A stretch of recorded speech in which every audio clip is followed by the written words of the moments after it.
The perfect moment comes without warning. The stone temple stood atop the hill, surrounded by a sea of mist that each morning descended like a silent veil. There lived Soren, a young monk who spent his days in the routine of zazen meditation, humble chores, and the teachings of his master, the old Ryan. One gray morning, as he swept the dew-covered garden, Soren asked, "Master, how will I know when the perfect moment has arrived? How can I recognize it?" Ryan, watching a leaf fall from a tree, answered without looking, "The perfect moment never gives a warning. It doesn't arrive with trumpets or signs. It only reveals itself to those who have already learned to see." Soren frowned, puzzled, but Ryan said no more. That morning, the silence felt deeper than ever. Soren couldn't stop thinking about his master's words. During meditation, his mind kept returning again and again to the idea of the perfect moment. What if it had already passed without him noticing?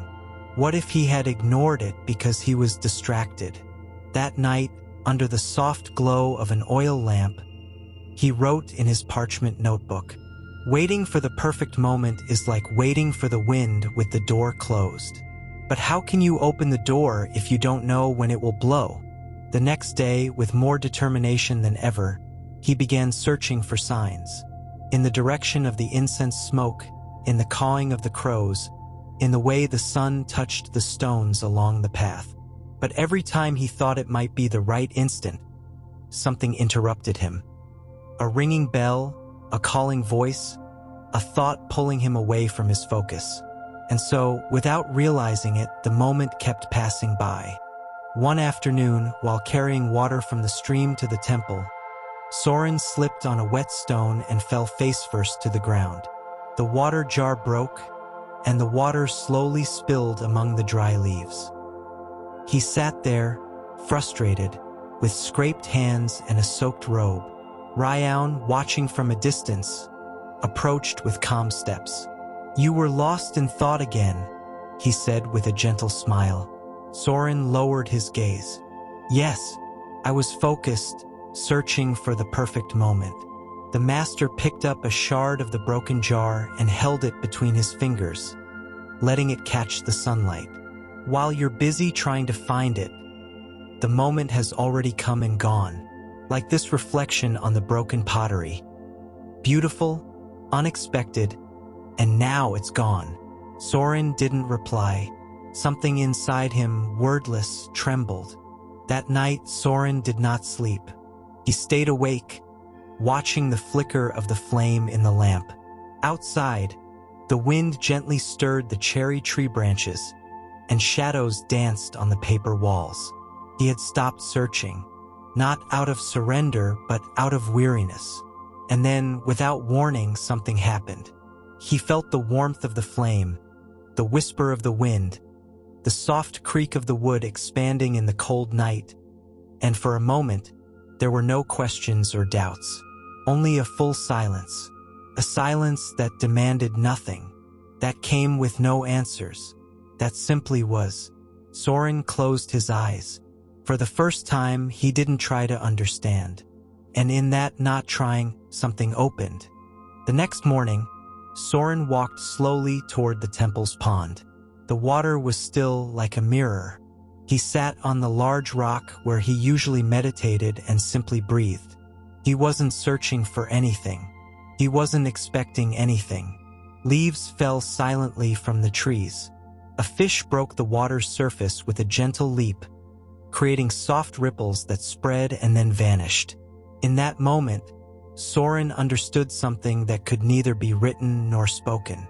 It was as if time had stopped, and at the same time, everything was exactly where it was meant to be.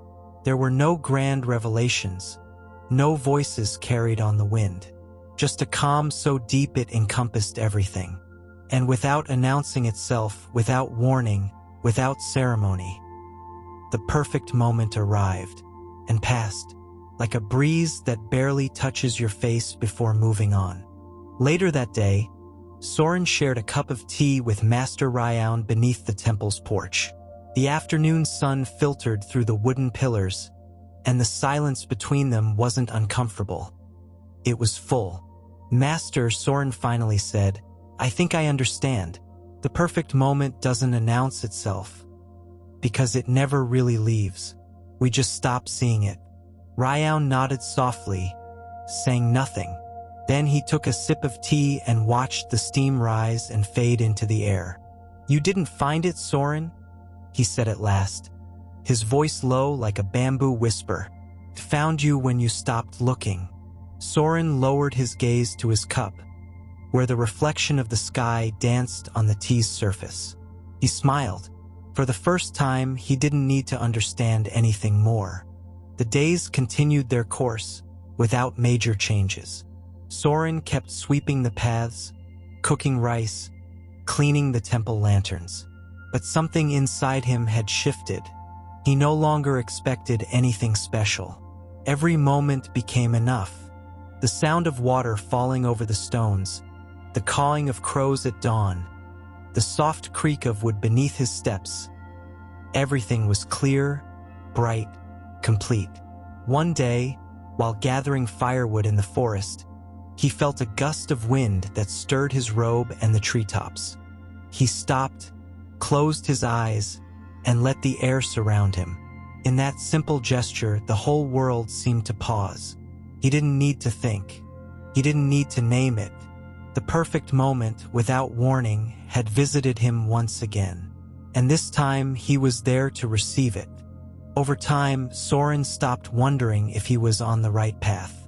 He no longer searched for signs, special moments, or definite answers. Each day was a blank page written with simple gestures. Washing bowls, listening to the rain, breathing in silence. One morning, a young novice arrived at the temple, full of questions. "Master Soren," he asked, "how will I know when the perfect moment has come?" Soren looked at him with kindness, seeing himself reflected in the young man. Then he took a clay cup, filled it with hot tea, and offered it to the boy. "When you are fully here," he said, "expecting nothing, searching for nothing, the perfect moment will come, like this cup of tea." The young novice drank in silence. Outside, a petal gently fell onto the damp stone in the garden, and no one said anything more.